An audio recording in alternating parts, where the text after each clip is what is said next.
The Trump administration's latest round of tariffs on steel and aluminum is adding to concerns the president's aggressive use of tariffs on friendly trading partners could result in big hits to the U.S. economy. Here to help us make sense of it all is Jim Rounds, president and CEO of Rounds Consulting Group. Good to see you again. Good to see you. And of course, you will make sense of all of this. Of course. Of course. All right. Tariffs, trade wars, the threats, the existence, they abound. What are your overall thoughts? Well, like we've discussed before, when economics works best, it works best when government doesn't interfere like this. And in this case, when you have a trade war, you're not punishing the other country, you're punishing the people in your own country. So you're actually taxing the companies that are importing the goods. And in the economic environment today, that means that we're going to be paying about 85–90% of the tariff increase. So that's not good, but it's coming at a time where prices are still high. Inflation has been moderate, but until inflation gets down to sub-zero, that means that we're still paying fairly high prices. We have housing affordability issues.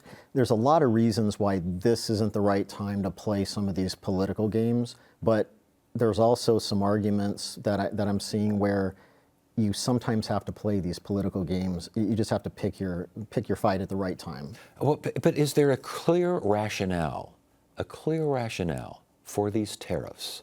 Because I'm not sure I've heard that yet.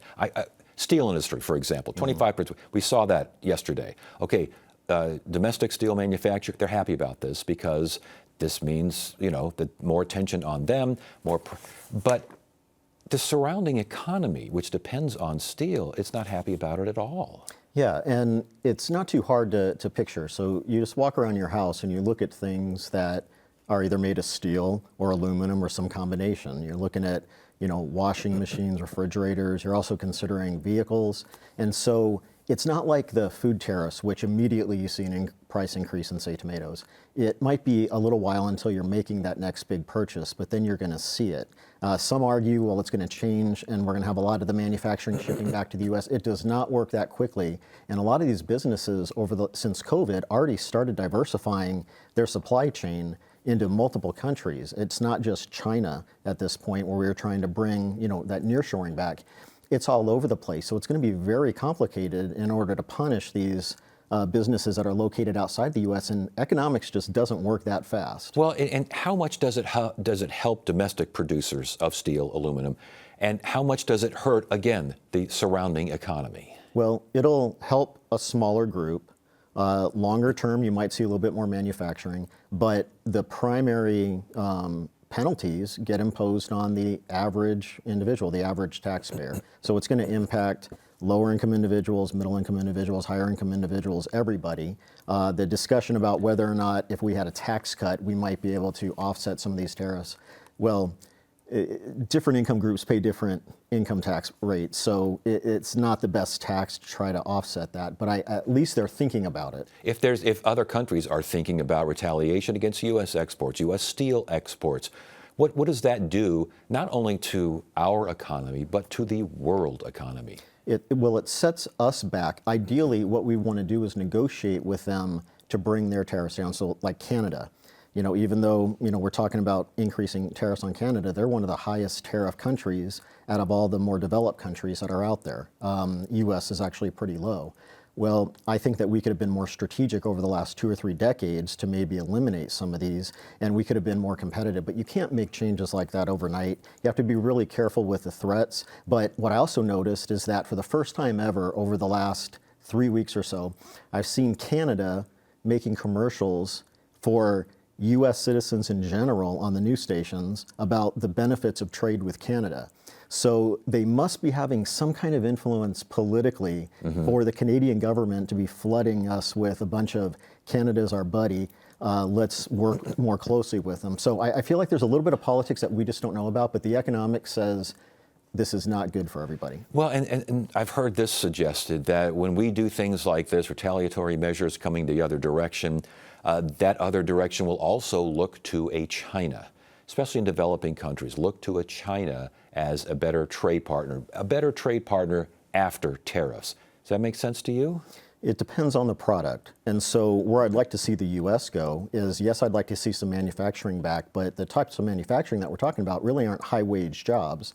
I'd like to see more R&D. I'd like to see money put into workforce development programs, into certain types of education support rather than taking it out, because the health of the economy isn't dependent on the population growth like some are saying. It's dependent on productivity. That's the fundamental foundation of economics. If we can keep increasing that, then we'll all do better. But the only way to do that is to invest. And so sometimes you got to spend money to make money. You can't always just cut like the federal government's doing right now, especially haphazardly. You got to be strategic. Yeah, and you mentioned prices, inflation, obviously, and we've heard the Fed chairman. It doesn't sound like he's all that hot about making much changes here in the future. We'll see how that works.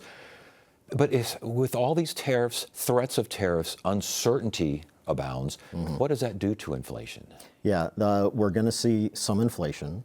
We're going to see short-term inflation, longer-term inflation, because we're now dealing with durable goods versus, food, more perishable goods. And I don't know if the inflation is going to be at the point where it's going to get the Fed to start to tighten again, but we're looking more that direction than the Fed trying to spur extra economic activity. But housing prices are going to go up at a time where we don't want them to go up. General price levels are going to go up when they're already still very high. We should be more strategic with what they're doing, at least in terms of building these relationships. And obviously, inflation and economic growth kind of have their own equation going here. As far as economic growth is concerned, what do the tariffs do to that? I saw one estimate, the only one that I trusted. I saw estimates that it was going to cut GDP in half. That's ridiculous. But one estimate that I thought looked pretty reasonable was, say, 2.7% GDP would be cut to about 2.3. So 0.4 of a percent. That could happen, but even that number seems a little large. But that's a big deal. That kind of change equates to hundreds of thousands of jobs, a lot of income, and it creates a lot of extra economic imbalances. And we've had nothing but economic imbalances since the COVID recession. We don't need more, we need stability. Last question, Jim. The Wall Street Journal, the editorial page, no paragon of liberalism here. I mean, they're pretty conservative folks. They're calling this the dumbest trade war in history. They got a point?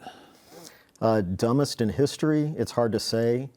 I'm trying to provide the PC response, unlike past shows. I think that this is just ill-timed, and they're not thinking about things enough. And part of the reason is they don't have enough economists in D.C. apparently. Yeah. Are you confident? I'm confident that the economy is going to keep growing. I don't think this is going to sabotage it. It's not going to throw us into a recession. I'm not confident that they're going to, in the short term, figure out how to do this right. Jim Rounds, Rounds Consulting Group. Good to have you here. Good information. Good to see you, bud.